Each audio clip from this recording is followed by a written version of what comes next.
and today we're going to talk about some very awesome stuff. We have a dance video game to talk about, and we have a book about the sinking of the Titanic, and we have a totally awesome guest. Today we have the one, the only, the amazing Brian T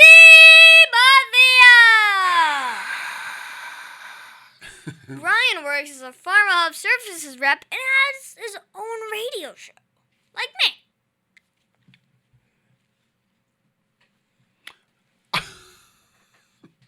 Wow, what a great intro. I do appreciate it. Thank you, everybody, for having me on the show today. Thank you, Tiberius. Thank you so much. And you are welcome. And today, we're going to start off the video game of the week. And this is going to be a dance. Dance. Well, today's video game is Witty FNF Single Player. Well, this game was made by Thomas. Because it is on Roblox, you are able to play it on PC, Mac, Xbox, and even your cell phone. And it is free. Ooh, we like that.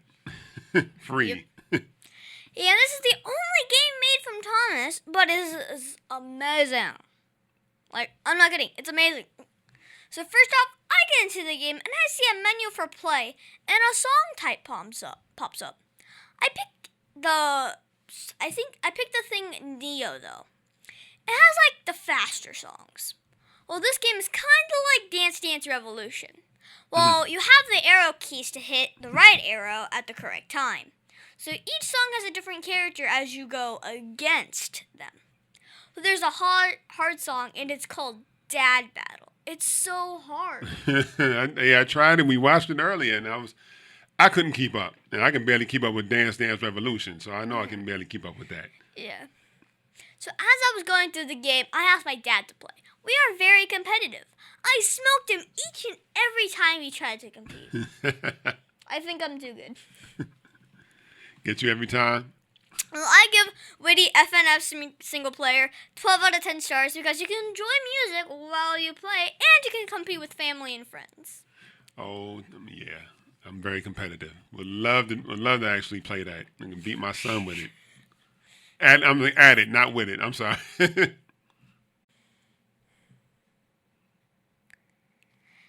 And now it's time for the book of the week. I survived the sinking of the Titanic, 1912. Ooh. Well, this book is written by Lauren Tarshish. Let me read to the back of the book. In fact, Brian, would you like to do the honors? I sure would, sir. Let me have that right there. Okay. Unsingable until one night. George Calder must be the luckiest kid alive. He and his little sister Phoebe are sailing with their aunt on the Titanic, the greatest ship ever built. George can't resist exploring every inch of the incredible boat, even if it means getting him into trouble. Then the impossible happens. The Titanic hits an iceberg, and water rushes in. George is stranded alone and afraid on the sinking ship. He's always gotten out of trouble before, but how can he survive this? Wow, this is a good book. Mm-hmm. Not gonna lie. So this is an AR book and it's worth 1 whole point. It is rated for 3rd grade and 9th month. Well, this is a good book about a disaster that happened 109 years ago. Ooh, a long time ago. Yeah. So there was a boy named George and his little sister Phoebe and his Aunt Daisy. So they were all on the Titanic. The ship was beautiful, and George explored all over the ship. He kept getting in trouble for going to places that he was not supposed to go to.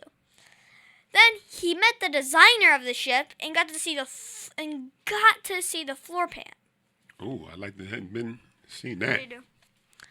Then he met the designer of the ship and got to see the floor plans. That's cool. It was so cool that he learned all about the secret ladders and places on the ship. Later, he met some people on the 3rd class level, and he tried to see a mummy that was supposed to be in the cargo area. But there was a crash, and the ship hit an iceberg. Now, he was really going to be in trouble. On top of that, his sister Phoebe ran off to look for him and was missing. Oh, man. So he gets his aunt and starts to look for her when, well, I can't give all the facts about the book, so go read the book yourself if you want to figure out what happened. Ooh, I wonder if that's based on a true story. Well, I Survived the Sinking of the Titanic, 1912, 10 out of 10 stars because it was a good story even though it was sad about how many people did not survive the sinking of the Titanic! Go ahead and read the book if you want. And now it's time for our interview of an interesting person. Today's guest is going to be so much fun. Today we have the one, the only, the amazing Brian T Bethea. Thank you, ladies and gentlemen. Thank you, Tiberius. Well, you're welcome. And Brian works as a Pharma Hub Services rep, and he has his own radio show. Yes, I do. It's called Confessions with Brian T Bethea right here on WJHM 102jams.com. Wow. So first off, how are you enjoying being on the show? I am enjoying myself. Absolutely. You have made me feel very welcome. Thank you so much. Well, you're welcome. Okay, so I have to ask. You are listed as a Pharma Hub Services rep. Mm-hmm. Can you tell my listeners exactly what does a Pharma Hub Services rep do? Yes, absolutely. Well, for my company, we're considered like the firefighters of the pharmacy that I work for. So I work for a different type of pharmacy. So it's not like the type of pharmacy you can go down to like a Walgreens or a CVS and just go buy something over the counter. Some people have to take really delicate medications that they need to sustain themselves in order for them to live. So they call my pharmacy in order to have what's called a mail order pharmacy deliver their medication. And for my team, though, we're like the firefighters. So you have all these different drug company representatives that call in to make sure these patients get their medications. But sometimes there might be an issue that comes up. So what they do is they call my team to find out what the issue is, and then we go ahead and do our best to fix it so that the patient can get their medication. Okay. So what got you interested in the medical field? Actually, I've been in the medical field longer than I had anticipated. I didn't expect to be in it this long, but really I just needed a job fresh out of college. And so this is actually my second job working in the medical field, so to speak, give or take a few. But I just needed a job out of college and just continued it from here. And I luckily, got this job started as a temp, and I just needed a job and just continued to work. Wow. So how important is the job that you do every day? Very, very important, especially because I work for a company that is very essential, especially during the pandemic. So my company is very much needed, and so it's very essential that we do our part in my company to get the patients their medications. Wow. So how did you get started? Well, for this job, actually, ironically, to make a long story short, I was actually working for a Department of Unemployment. And I was on my way home and got the call that I got fired or they were letting me go. So I needed a job ASAP. And so I ended up calling the temp agency, Kelly Services, the very next day. And they ended up getting me, ended up getting an interview with one of the managers at my job and did about a 6-month temp job. And luckily, thank God, they were able to, they had another spot open for me to stay. And I ended up taking the position since I needed a job. So that's how I ended up there and been working there almost going on 10 years. Wow.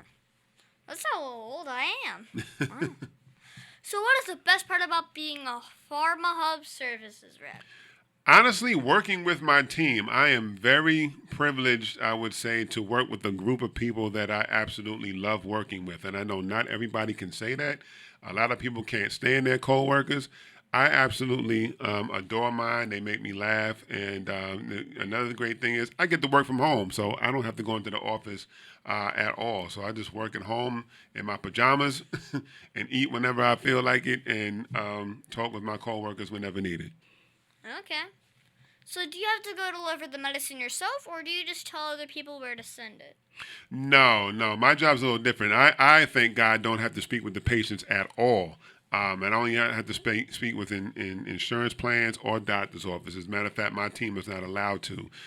So we do, it's almost like acting, how you have the director and the producer Then you have the actors. You don't know exactly what the director does or you know what the director does. You may not know what the producer does, and people only see the actors. But there's a lot of people that work behind the scenes to make everything work just fine. So that's what my team does. Okay. So when you were a kid, what did you want to do when you grew up? Did you always know that you were going to work in the medical field? Absolutely not. Absolutely not. What I wanted to do when I was a kid, I wanted to be a football player. When I was growing up, football is my favorite sport, and I wanted to be a football player, play wide receiver for either the Giants or the Jets. But of course, that didn't happen. And at one point, I wanted to become a basketball player. And play basketball for the Knicks. I'm a native New Yorker, so I wanted to, be back home playing sports and stuff. So that's what I wanted to do when I was growing up as a kid. Okay. So what was the coolest part about being a Pharma Hub Services rep? The best thing is, or the coolest thing I think is, it's a toss-up between working from home. Actually, most of the people at my company now work from home because of the pandemic. But I would probably say the coolest thing is that we don't have to speak with the patients or the doctor's offices. It's people don't understand how much patients can get really upset, doctors' offices can get really upset, and they like to take it out on the people that they're speaking with. And I don't have to deal with any of that. So that's the best thing for me. Okay. So which kind of tasks does a Pharma Hub Services rep need to do on a daily basis? Well, we run a bunch of reports for patients and our clients, and that's pretty much mostly what we do. We also make sure that we take care of all of the what we call escalations, so that make sure that go through our emails, make sure that our patients are being well taken care of, making sure that prescriptions are being filled properly and in a timely manner. And if they don't, then we got to do our due diligence to make sure they process as soon as possible. So that's what we do on a regular basis. Wow. So do you need a lot of training to work in this job? No, not necessarily. Not a lot of training. You really just have to. Well, kind of, sort of. Let me take that back. Kind of, sort of. You do have to understand how to work the system that we work under, and then you also have to understand how a lot of insurance plans work.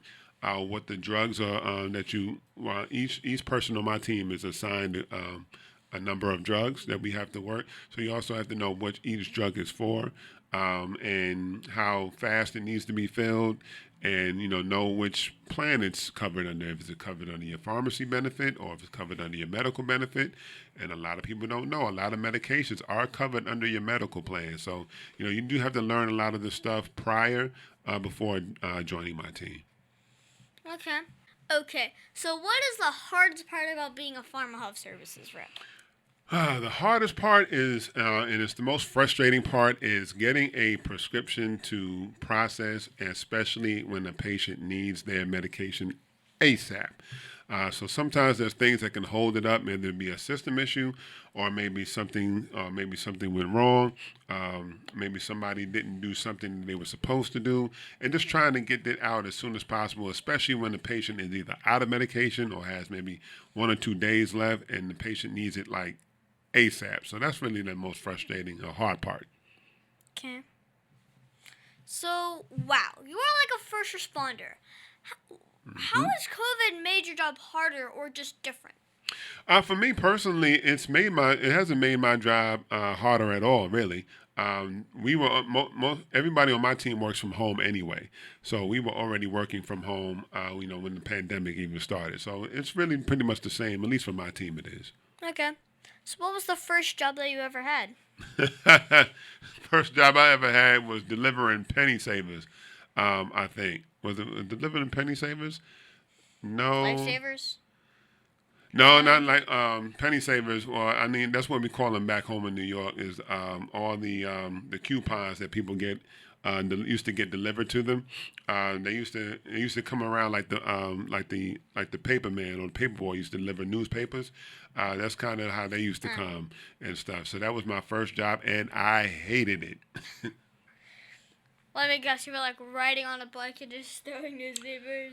Well, no. What happened was it was me, my mother, and my cousin Marissa. We had to go go grab them all, and then put them together and stuff each bag. And that would take about 2 or 3 hours a night before we had to do it. And then it would take another 2 to 3 hours delivering them all around the neighborhoods. And for somebody that was in high school, you know, most of your Saturday morning is gone and everything. And I couldn't stand that job, and we didn't get paid enough to do that. So it wasn't worth it. So we decided to stop. Wow. Well, was there anything you learned from that job to help you be a better Pharma Health Services rep? No, I wouldn't say. No, not at all. The people were very, very nice, I will say, during that job. But, you know, there's nothing nothing from that first job that I would say, you know, helped me in the current job that I'm in. Okay. So in your bio, it says that you are also a writer, poet, and radio show host. Mm-hmm. Of all of those jobs, which one is your favorite? Ooh. That's a good question. That is a very good question. It's hard to say because I enjoy being in front of the spotlight and performing. We also like writing and making poems. I would probably have to put them all on the same the same thing. Really? Yeah, equal. All equal? Mm-hmm. Absolutely. Writing is equal to poet is equal to Right. radio show. They're all equal. Absolutely. Okay. So, what got you interested in being an actor? I was in college, my sophomore year at Hampton University, and one of my best friends was a theater major when I was there, and she called me up one day and said, "Hey, we need more guys to try out for A Midsummer Night's Dream, and would you mind trying out?" It's my friend Christina Reed, and I said, she had to twist my arm to really do it. I'm like, all right, fine, I'll come down, and I got in. I thought I stunk. I had never did an audition, a cold read, or anything like that before. And so the director had asked if I could do a Jamaican accent. And I said, yeah, I could. And being from New York, we have a lot of West Indian people there. And so I did it. And I overheard him say when I got off stage, he told her, because my friend Christina was the stage manager, he gets a call back. I was shocked. I'm like, what in the world? So fast forward a few weeks later after we done rehearsals and we did Shakespeare A Midsummer Night's Dream, but we changed the setting of it to St. Lucia, actually. And before I knew it, when the curtains opened and I turned around and I'm on stage for the first scene, I'm like, and it's in front of a packed house, I'm like, oh, man, I can get used to this. And I loved it ever since then. Wow. So, are you doing any cool projects? Yes, absolutely. Just last month I finished shooting my scenes for an independent faith-based film called A Time for Redemption, directed by Steve Hall. That will stop shooting soon. I believe they're still shooting for it for the other scenes. He'll be looking for distribution and streaming for it. And I recently, last year, finished wrap on season 1 of a TV show called Daddy, We're Back. And so we are the directors and writers of that show as well, looking for I can't really say too much on that. They're just looking for a place for it to be streamed. So got a couple of things in the work, and hopefully this, going on more auditions, and I will be getting on the to the International Christian Film Festival and possibly looking into some more stuff. Okay. So how long have you been writing poems? Poetry started officially, I will have to say, in 1999. 1999, I got inspired to write from an ex-girlfriend, and I decided to go to the beach one day and take my notebook and sat down on the boardwalk and wrote. I started writing poetry. Okay. So what subjects do you normally write about? I write about a number of stuff, actually. So I don't really stick to one thing. I do stick. I don't stick, but I do talk about political stuff, but also talk a lot about love and a lot of off the wall stuff that maybe a lot of people wouldn't think about. I write about dreams, write whatever comes to mind. Okay. So like dreams, video games, maybe. Yep, I maybe video games, or I'll put a video game character or a comic book character in one of my poems. Yeah, like a picture Mm-hmm. or something. Something like that, yeah. Yeah. Well, can you throw me some bars, maybe some freestyle? I can throw you a little bit of some bars, and you just let me know when you just need me to stop. And sure, let's see, get one here. Dreams, distant realities, encouraging you to achieve more. See, when you achieve what you dream, you reap the benefits of what your dreams have in store. The realities of what you have not achieved yet is my definition of a dream. See, I have dreams of becoming an actor, a poet, and a business owner earning some major cream. See, when you move one step closer to your dream, you'll be able to give more attention to the things that you give the most care. Just remember that a human being without a dream is living nothing but a nightmare. See, your dreams become your future's vision. And if a man's vision is blinded, it means he's lost his sight and his ambition. What is it in your life that you want to achieve? Are you going to strive for success, or just let your dreams get up and leave? Beware of the kinds of people you keep around, because they might help your dreams become erased. I've seen people's lives that show promise, only to become a disgrace. See, what happens to some people is they let the harsh realities of life get in the way. They sit there looking dumb, wondering why their dreams decided not to stay. See, a dream isn't just the unconscious world you live in as you sleep. It's the reality of achieving what you want to achieve in order to keep the benefits you reap. Now, see, some dreams seem so distant because the hard work that's needed to achieve success isn't there. Because once we start realizing how much hard work is needed to achieve success, we stop giving any type of care. You have to decide, what encourages you? Who encourages you to do the things that you do? Ask yourself all these questions to determine the outcome of your goals. Let's make sure that your actions won't cost you the price of your soul. See, some of us are so blinded by the reality of today's mentalities that we no longer understand the necessity of using all of our abilities to reach the full potential of our capabilities. See, we're too busy drinking, thinking, and dreaming away the dreams that we should be busy achieving. Now, see, gaining one's success may seem to cause a lot of stress in the society, political unrest, but don't let the devil's mess stop you from achieving goals that are given you by the Supreme Highness. That means, fellas, you must watch out for women who will try to trick you into making them your baby's mothers, and ladies, you must watch out for men who are undercover lovers, because see, if your plan has one single glitch, you'll probably run your life through a bunch of problems Lilo couldn't stitch. So do yourself a favor and achieve the task of reaching for the stars and encourage other people, especially the children. They too can raise the bar and become the first person to land on Mars. So Tiberius, I'm going to ask you a question. Do you want to achieve more? Yes. Okay, are you sure? Yes. And the final question I ask you is, what are you waiting for? I am waiting for my father to be ready for the next question. Well, what was the craziest thing that has happened while you were doing your passion? Wow, the craziest thing that's ever happened while doing my passion.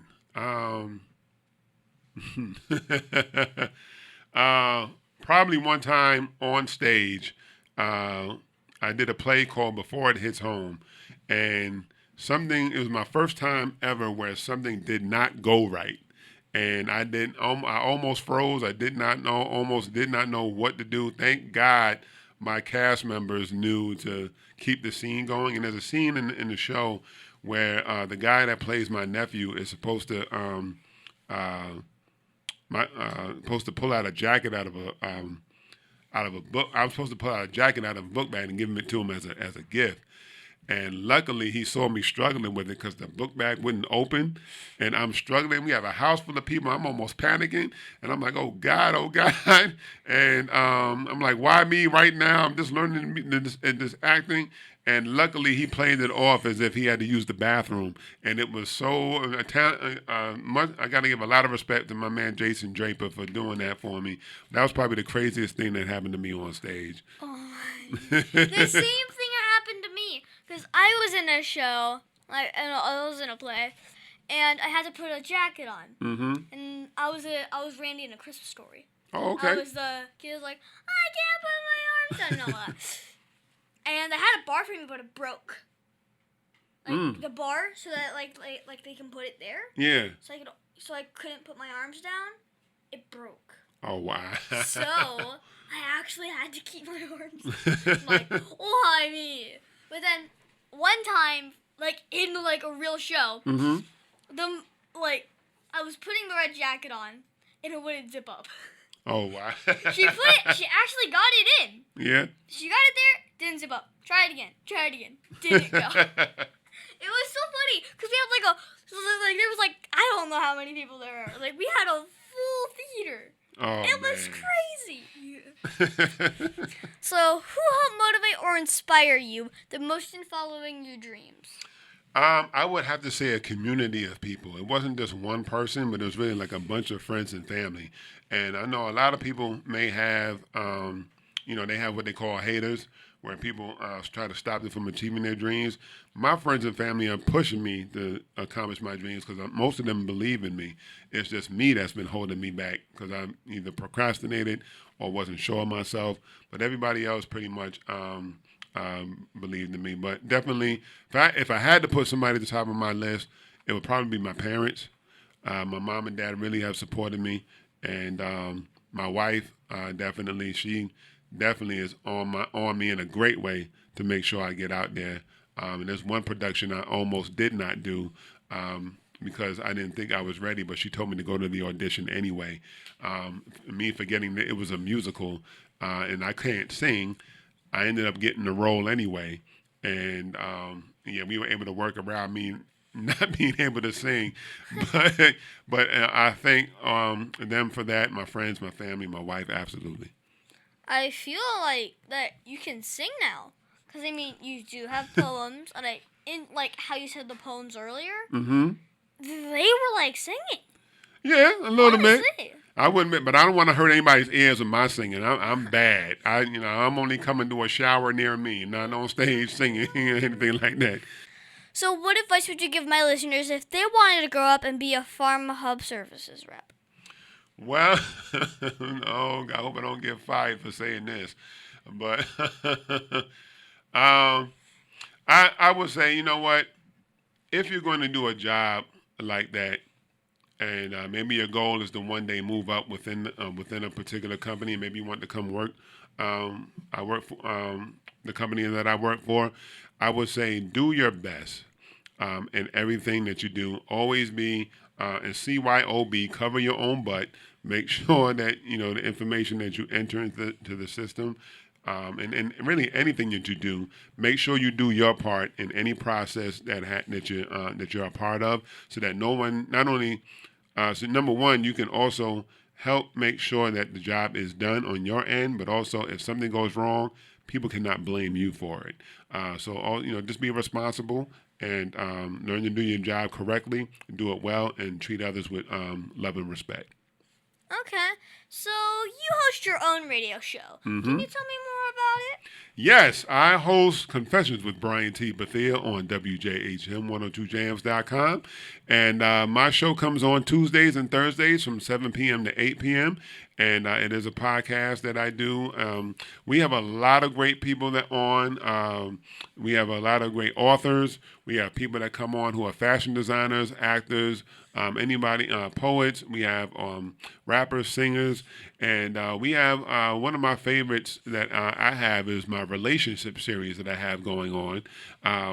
Whereas we talk about adult things like how can we have better relationships, so that young kids don't have to experience children going through divorce or what have you. How can we make and a lot of stuff like that. So I talk a lot of cool adult stuff, and we do talk about some kid stuff as well. So it just whatever subject I come up with that I feel like will be great with the show is what I end up talking about. Okay. So what got you interested in running your own radio show?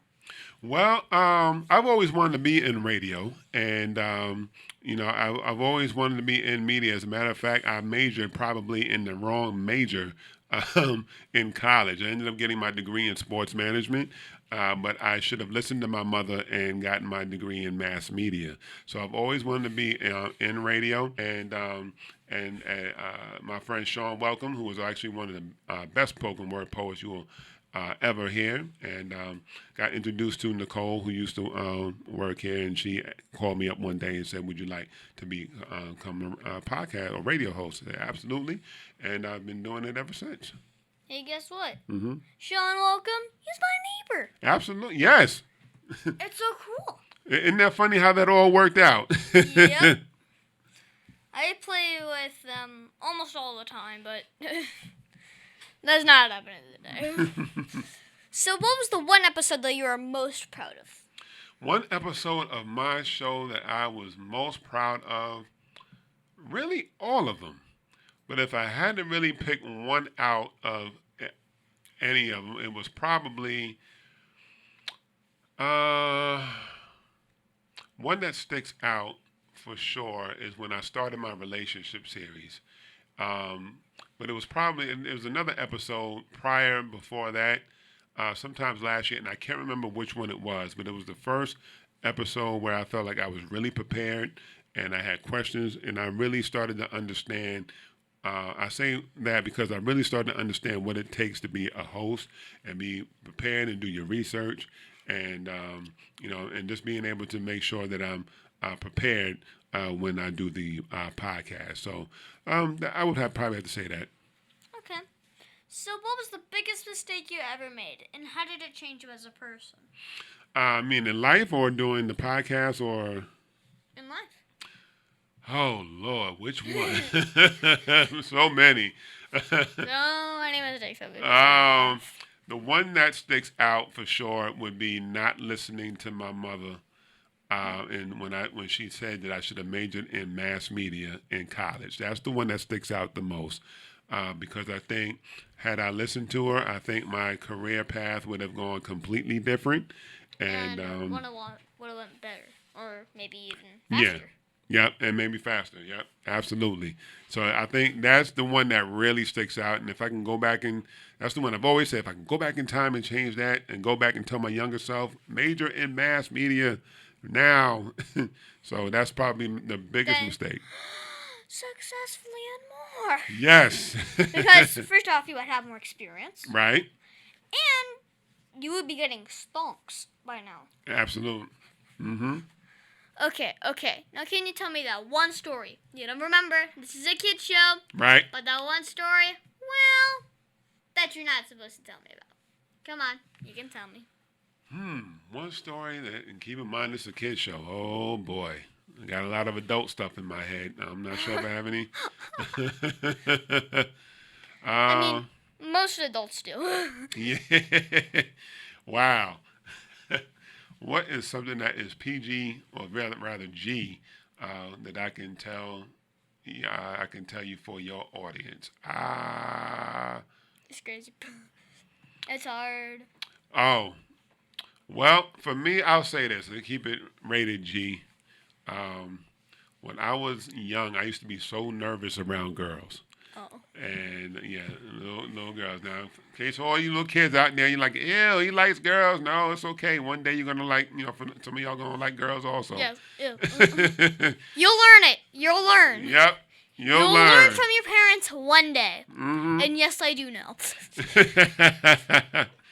So I will say this. There were a few girls that I was just so nervous around girls to really tell them that I liked them or I wanted to ask them out when I was about your age, actually. And I would have my friends go up to see if they can ask them out for me. I was so embarrassed and so nervous. I would have my friends go and ask, hey, ask her if she likes me. And that's the one story I think I can tell for you. Okay. I'm not saying... I'm not like one of those kids who are like, ew. Like those people. No. Mm-hmm. I'm like a kid who's like hardcore. Like, okay, this is gonna happen. Well, is there anything else you think my listeners should know about you? Yes. I'm always a person that I'm very optimistic no matter what circumstances that I'm in. And I definitely believe in God. And you never know. I always believe in what's called the power of the tongue. So if you say that I'd rather your listeners not say that they're a bad kid or that they're bad or anything like that. Tell yourself that you're a good kid. You know what I'm saying? That you're good or what have you. And just watch what comes out of your mouth, because if you keep saying negative stuff about you or anybody else, that will that will bring back negative energy. So, Yes. always speak positive no matter what. Even if you're doing bad in school right now, you're not sure what's going on, no matter the subject, always remember you can always learn how to get better grades. The only thing you have to do, and especially for the little kid that's too ashamed, never be ashamed to ask for help. If you need help with school or anything in life, always ask for help. Someone can always be able to help you. Okay. Well, do you have a website or Facebook for my listeners that want to follow you? Yes, I have a Facebook. I am on Facebook, and you can find me. The page I probably would like for you to follow is probably my artist page, my public figure page called Brian T Bethea. That's Brian. Middle initial T. Last name is spelled Bethea. Brian T Bethea Confessions. You can follow me on there on Facebook. And you can subscribe to my YouTube channel, Brian Bethea. Now, parents, if you're listening with your children, I do have adult content, but it's not overly top adult. But yeah, you can follow me on there. Okay. Well, what is that one question that you think I forgot to ask you? One question you think I forgot to ask you? Well, you forgot to ask me, rather. I'm sorry. I don't think so. I think you've asked every question that you've wanted to ask me. Okay. So, thank you, Brian, for being my special guest. Can you stick around for Math Corners? Absolutely. Yes.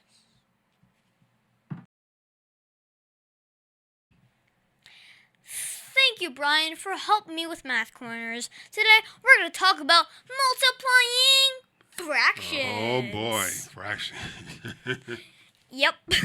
So I have been doing my IXL.com math exercises, and we got into a number of problems that had to do with multiplying fractions. Oh, this ought to be fun. Yes. Well, most people know that you can just multiply a fraction by 1, but did you know that you can use that for more than just 1? See, when you multiply 4 over 4, feel first to the denominator and then the denominator. You do this a lot for always multiplying by 1, but you can multiply by a fraction as well. The same rules apply. You can multiply the fraction by just multiply straight across the numerators and then the denominators. Mm-hmm. Here's an example. Let's say you want to take 3 over 5 and multiply it by 7 over 8. This looks like it would be super hard, but it's not. First, you do the denominators 3 and 7 is 21. And then, so the numerator for the answer would be 21. Mm-hmm. Then you do the denominators, which is 5 times 8 is 40. So the denominator of the answer is 40. So this makes the answer 21 and over 40. And then you are done. Ooh, yeah. Oh, 4th grade math. 5th grade. So here's the last one. A half times a half. First off, you do the top, which is 1 times 1, and then you do the bottom. 2 times 2 is 4. So the answer is 1/4, and that's in its lowest terms. So this makes fractions so much easier to deal with. So Brian, do you now know all about how to multiply by fractions? I did. It had been a while, and I better pick him up because I still have a son that's in school, and so yeah, fractions was my hardest. Multiplying fractions, Yes. dividing fractions by whole numbers. Yeah, fractions crazy. was my toughest subject in math. So. Well, thank you so much, Brian, for your help with Math Corners. Absolutely. And yes, I did just memorize that because I accidentally pressed the space bar. And now it's time for the Heart of a Lion. As you know, we talk about the qualities of living by the Heart of a Lion, which stands for leadership, integrity, obedience, and nobility. This week, we're going to talk about obedience. For me, I think obedience is being fully committed to doing what is pleasing to God. While the qualities of obedience are compliance with a good attitude and respect for the laws. You know when someone is obedient when they follow instructions willingly and truly. So y'all know that this is not my best virtue. I have to work very hard on it. Sometimes I even need help. This week I got up early to play video games. I got dressed and ready for school. My mom called out to me to bring her my lunchbox so that she could make my lunch and pack it. I did not want to stop my game, though. She called a number of times, and well, I was really into my game. Finally, she said that she was not going to make my lunch since I did not do my part by getting her the lunchbox. I was not happy. I had to quit my game when it was my turn to go ahead and pick the song and go get the lunchbox. Then I realized that it was just a game and that my mom was being awesome by taking out time of her day to make my lunch instead of having me do it.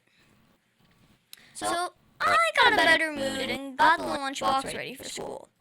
So Brian, did you see or use obedience at all this week? Yes, I did. Absolutely. I have absolutely used obedience this week. Yes, I have. Okay. So of all the heart of the lion virtues, which is your favorite? I would probably say, out of all the leadership, integrity, obedience, and nobility, I would probably have to say leadership. Yep, leadership. Okay. Well, we should always try and be lion strong in everything we do, shouldn't we? Absolutely. Yes, absolutely. Always be lion strong in everything that we do. And that's our show, folks. I want to thank the one, the only, the amazing Brian T Bethea. Thank you, Tiberius. It was a pleasure. Well, you're welcome. And it has been so much fun talking with you today. And I hope in the future that I can be a guest on your show. Absolutely, we will make that happen. And be sure to listen to us next week on the Tiberius Show with your host, Tiberius Boy.